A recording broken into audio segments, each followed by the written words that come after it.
நாளைக்கான வீடியோ தாங்க வந்திருக்கு. வீடியோ வந்து சூப்பரா இருந்துச்சு அப்படின்னு தாங்க சொல்லணும். அதாவது இந்திரா இருக்காங்கல்ல, இந்திரா வந்து இந்த கேஸ்லேருந்து வெளியில வந்துட்டாங்க அப்படின்னு தாங்க சொல்லணும். கௌதம் இந்திரா வந்து மாஸ் பண்ணிட்டாங்க அப்படின்னு தாங்க சொல்லணும். அதெல்லாம் பார்க்குறதுக்கு நம்ம சேனலை மட்டும் மறக்காமல் லைக் அண்ட் சப்ஸ்கிரைப் மட்டும் பண்ணிடுங்க.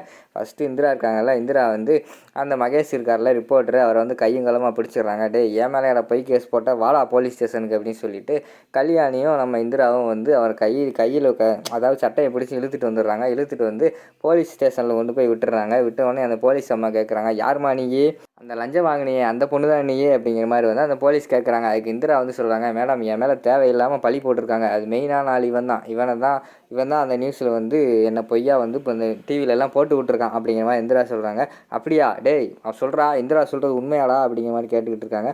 மேடம் அதெல்லாம் இல்லை மேடம், நான் அப்படிலாம் பண்ணலை மேடம், நான் ஒரு நியாயமான ரிப்போர்ட்டர் மேடம் அப்படிங்கிற மாதிரி சொல்லிக்கிட்டு இருக்காங்க. உன்னை வந்து நல்லா விசாரித்தா நீ வந்து சொல்ல மாட்டேன், அதாவது கம்பை வச்சு விசாரிச்சா தான் நீ சரிப்பட்டு வருவ அப்படின்னு சொல்லிவிட்டு அவனுக்குள்ளே அந்த லத்தி எடுத்துகிட்டு அடி வெளுன்னு வெளுக்க ஆரம்பிச்சிடுறாங்க. அவன் அடி தாங்க முடியாமல் கடைசியில் வந்து உண்மையை சொல்லிடுறான். மேடம் நிப்பாட்டுங்க, நான் வந்து உண்மையை சொல்லிடுறேன், வலிக்குது அப்படிங்கிற மாதிரி சொல்கிறாங்க.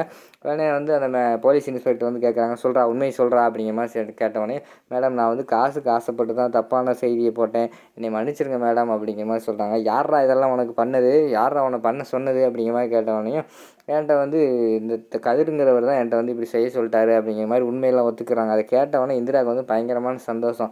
எப்படியோ நம்மளை வந்து இந்த கேஸ்லேருந்து விடுவிச்சிருவாங்க அப்படின்னு சொல்லிட்டு இந்திரா வந்து கேட்குறாங்க, மேடம் அதான் நான் வந்து தப்பு செய்யலைன்னு சொல்லிட்டு இவனே சொல்லிட்டான்ல, என்னை வந்து இந்த கேஸ்லேருந்து வெளியில் கொண்டு வந்துருங்க மேடம், இதனால தான் எனக்கு ரிசல்ட்டே எங்கள் வெயிட்டிங்கில் இருக்குது, என்னோடய லைஃபே இதில் தான் இருக்குது, நான் உழைச்சதெல்லாம் வேஸ்ட்டாக போயிடும் மேடம் அப்படிங்கிற மாதிரி வந்து இந்திரா வந்து கெஞ்சிக்கிட்டு இருக்கிற மாதிரி காட்டிக்கிட்டு இருக்காங்க. உடனே அந்த இடத்துல வந்து நம்ம போலீஸ் வந்து சொல்கிறாங்க, மேடம் அப்படியெல்லாம் உங்களை விட முடியாது, இந்த கேஸ் கொடுத்தது வந்து பிரகாசம், அவர் வந்து வாபஸ் வாங்கினா தான் இதெல்லாம் வெளியில் விட முடியும் அப்படிங்கிற மாதிரி சொல்கிறாங்க. மேடம் என்ன மேடம் அப்படிங்கிற மாதிரி வந்து இந்திரா வந்து கவலையில் இருக்காங்க. அந்த நேரத்தில் கௌதம் வந்து இந்த வந்துட்டான் பிரகாசம் அப்படிங்கிற மாதிரி கத்துனாங்க. பார்த்தா பிரகாசத்தை அவர் சட்டையை பிடிச்சி இழுத்துட்டு வர மாதிரி காட்டிக்கிட்டு இருக்காங்க.